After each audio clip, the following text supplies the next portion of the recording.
Shorts, লাভ shorts, লাভ shorts.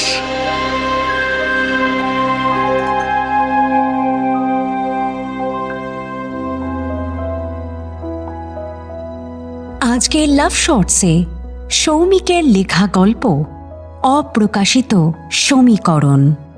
গল্পের নারেশনে সৌমি, অভিনয়ে সৌমিক, সেউতি, আত্রেয় ও অভিপ্সা। শুরু হচ্ছে লাভ শর্টস অপ্রকাশিত সমীকরণ। ভালোবাসা সবসময় সরল রেখায় হয় না, কখনো কখনো সেটা হয়ে ওঠে জটিল এক সমীকরণ, যেখানে যোগ বিয়োগ গুণ আর ভাগের মাঝে হারিয়ে যায় মানুষ আর খুঁজে পায় নিজেকেই। বৃষ্টি ভেজা এক বিকেল, কলেজ ক্যাম্পাস। কলেজ এক হলেও অয়ন আর মেঘলার ডিপার্টমেন্ট ছিল আলাদা। অয়ন হচ্ছে ইকোনমিক্স আর মেঘলা পলিটিক্যাল সায়েন্স। আসুন পরিচয় করাই অয়ন আর মেঘলার সঙ্গে। তুমি আবার দেরি করলে অয়ন। আমি দেরি করিনি, তুমি আগেই চলে এসেছো। সব সময় একই অজুহাত, তুমি বদলাওনি একটুও। আর তুমি আগের মতোই রাগী। বলছি, একটা কথা তোমাকে অনেকদিন ধরেই ভাবছি বলবো, কিন্তু কোনোভাবেই সেটা হয়ে উঠছে না। এই বলো না, আমাকে বলতে এত ভাবার কি আছে? আরে সেরকম কিছু নয়, তোমাকে বলেছিলাম না আমার সঙ্গে আমারই ক্লাসমেট একটা ছেলের সঙ্গে সম্পর্ক ছিল, সেইটাই। হ্যাঁ, সে তো বলেছিলে। সম্পর্ক থাকতেই পারে, কি হয়েছে? হ্যাঁ, ওই আর কি, আমাদের মধ্যে ঠিক বন্ডিংটা কিছুতেই হচ্ছিল না জানো। এমনি ছেলেটা ভালোই, কিন্তু আচ্ছা, কে সে? এই আমার সঙ্গে একদিন আলাপ করাও। না, একদম নয়, আমি সেটা একেবারেই পছন্দ করি না। ওর নাম রুদ্র, রুদ্র চ্যাটার্জি। কি? কি হলো, অবাক হলে কেন? এই মেঘলা, তুই কি পিজিতে যাবি না নাকি? আজকে কাকিমা বলেছে না চিড়ের পোলাও রান্না করেছে? হ্যাঁ তাই তো। এই অয়ন, আমি এগোলাম, তুমি বাড়ি পৌঁছে একটা টেক্সট করে দিও। হ্যাঁ হ্যাঁ হ্যাঁ হ্যাঁ। এই ঝগড়ার মধ্যেই ছিল তাদের ভালোবাসা, কিন্তু সেই ভালোবাসার ভেতরে লুকিয়েছিল এমন কিছু যা তারা কেউই জানত না। অয়ন অর্থাৎ অয়ন চ্যাটার্জি কলকাতাতেই জন্ম তার।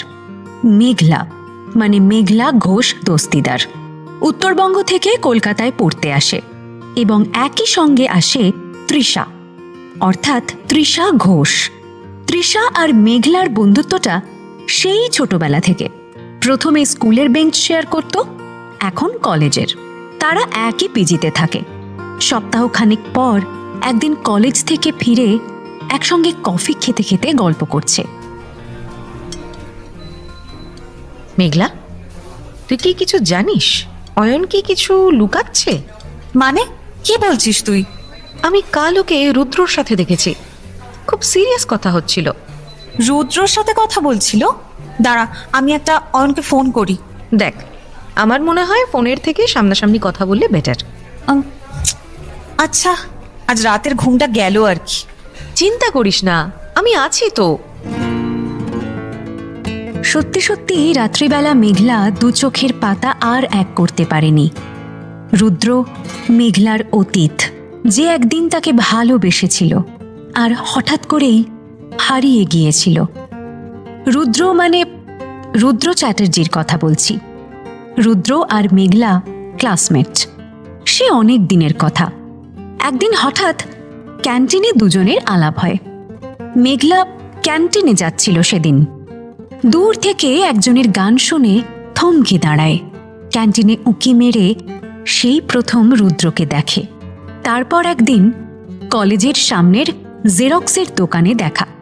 সেদিন রুদ্রর কাছে খুচরো টাকা নেই। জেরক্স দোকানির সাথে খুব ঝামেলা হচ্ছিল। মেঘলা গিয়ে খুচরো টাকাটা দিয়ে দেয়। রুদ্র বলে, উফ, আপনি যে কি বাঁচালেন। No mention please. আরে তা বললে কি হয়, টেনশন হবে তো মেনশন না করলে। তা টাকাটা ফেরত দেবো কিভাবে? আপনি কলেজের তো বুঝলাম, বাট কোন ডিপার্টমেন্ট বা কোন ইয়ার সেটা তো বলতে হবে madam. Same year and same department. সে কি? কিন্তু আমি তো খেয়াল করেননি তাই তো? সেটাই স্বাভাবিক। না, আসলে আমি সেভাবে ক্লাসও করি না তো। আপনি কিন্তু দারুণ গান করেন। আপনি যাকে ব্যাচমেট যখন তখন তো দারুণ পাওনাদার দেখছি। বেশ, বলুন ম্যাডাম, কি চাই? সো আপনার খুচরো ওই কটা টাকা নেব না, বরং ইন্টারেস্ট সহ বেশি চাই। একদিন গিটার সহ একটা গান শুনতে চাই। কি সুদ ও আসল মিলিয়ে বেশি চেয়ে ফেললাম বুঝি? একদমই না, বরং আমিও এমন শ্রোতা পেয়ে ধন্য ম্যাডাম।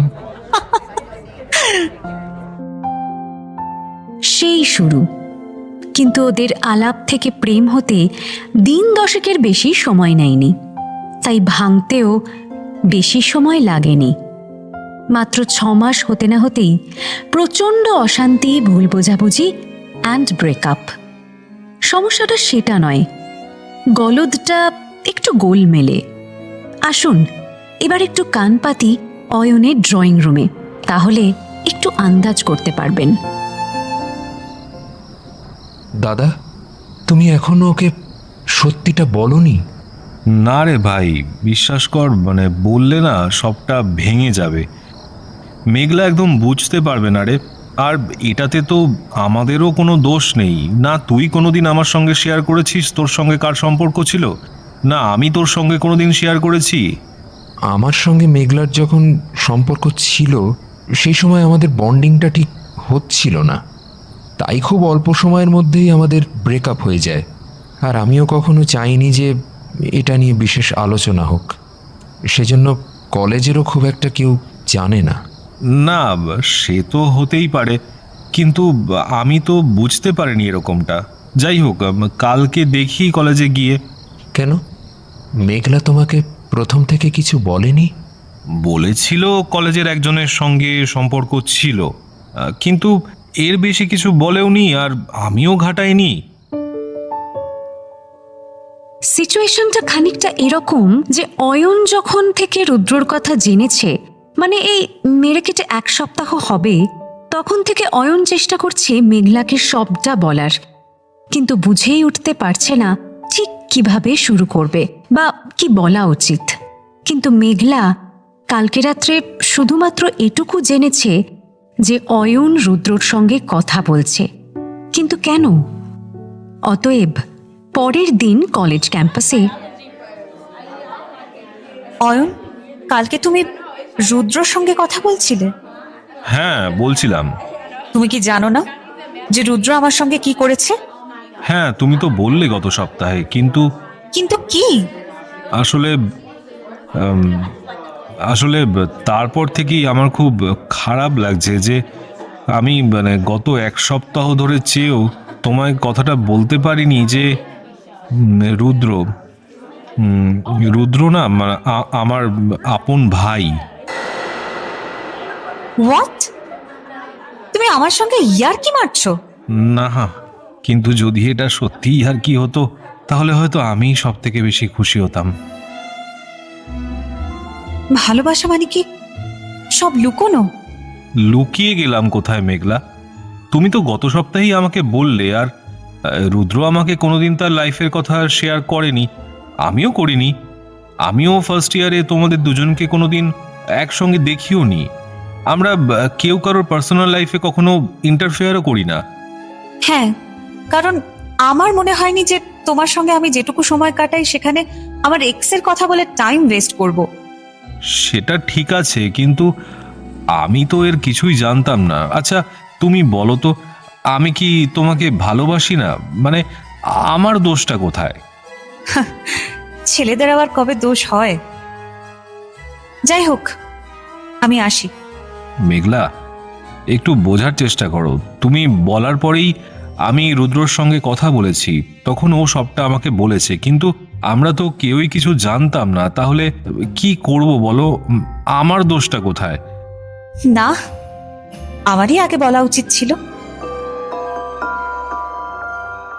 একই বাড়িতে প্রথমে ভাইয়ের সঙ্গে সম্পর্ক, আবার সেটা ভেঙে গেলে দাদার সঙ্গে সম্পর্ক। এই ব্যাপারটা মেঘলা ঠিক মেনে নিতে পারেনি, তাই তাই অয়ন আর মেঘলার সম্পর্কটা সেদিনই শেষ হয়ে গিয়েছিল। আর রুদ্রর সঙ্গে সম্পর্কটা তো সেই ফার্স্ট ইয়ারেই ফাইনাল ইয়ার হয়ে গেছে। থার্ড ইয়ারের একদম শেষে এসে অয়নের সঙ্গে মেঘলার সম্পর্ক হয়েছিল। মেঘলা ভেবেছিল থার্ড ইয়ারের পর মাস্টার ডিগ্রিটাও কলকাতায় থেকেই করবে, কিন্তু ওই যে আমরা ভাবি প্ল্যান এ, ব্যাকআপ রাখি প্ল্যান বি, আর সিচুয়েশন আমাদের সামনে উপস্থিত করে প্ল্যান জি। যাই হোক, কনভোকেশনের দিন মেঘলা আর অয়নের শেষ কনভারসেশন। মেঘলা, আমি কিন্তু সত্যি কিছু জানতাম না। জানলে হয়তো আমি এগোতামও না। আমার কি দোষ বলো? তোমার দোষ নয়, ভালোবাসা কখনো ভুল মানুষকে বেছে নেয় না, ভুল সময়কে বেছে নেয়। একবার কি আমরা শুরু করতে পারি না নতুন করে?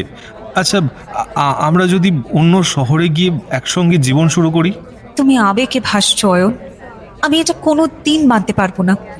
তুমি তাহলে মানে সত্যি চলে যাচ্ছ? হ্যাঁ, নিজেকে খুঁজতে। কিন্তু মেঘলা, আমি রুদ্রর সঙ্গে কথা বলেছি, ওর এই বিষয়ে কোনো আপত্তি নেই, আর আমারও নেই। হতেই পারে কারোর সঙ্গে সম্পর্ক, এটা তুমি, আমি, রুদ্র, আমরা কেউই তো ইচ্ছা করে কিছু ঘটাইনি। তোমাদের সমস্যা না থাকলেও আমার সমস্যা আছে অয়ন। আমি মানতে পারছি না, আর কোনোদিন পারবও না। তোমাকে একটাই অনুরোধ, আমার জন্য তোমাদের দুই ভাইয়ের সম্পর্কে যেন কোনোদিন দাগ না পড়ে। না, সেটা না, কিন্তু আসি। সব ভালোবাসার শেষ মিলন হয় না, কিছু ভালোবাসা থেকে যায়, প্রশ্ন হয়ে, স্মৃতি হয়ে। অয়ন মেঘলার শেষ অনুরোধ রেখেছিল। রুদ্র আর অয়নের কোনো দিন একে অপরকে দোষারোপের খেলাও চলেনি। অয়ন আর মেঘলার আর কোনো দিন দেখা হয়নি। ওরাও জানতো যে পৃথিবী গোল, কিন্তু ওদের পৃথিবী বোধহয় আলাদা, কি জানি।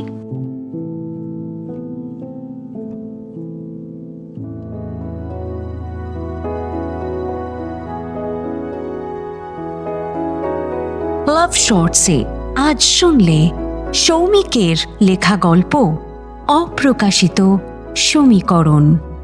গল্পের ন্যারেশনে সৌমি, অয়ন, সৌমিক, মেঘলা, সেয়তী, তৃষা, অভিপ্সা ও রুদ্র Atreya.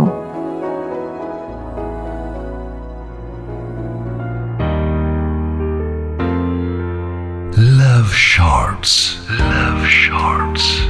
On Love Junction. Every Friday at 9 p.m. Only on 107 FM Rainbow.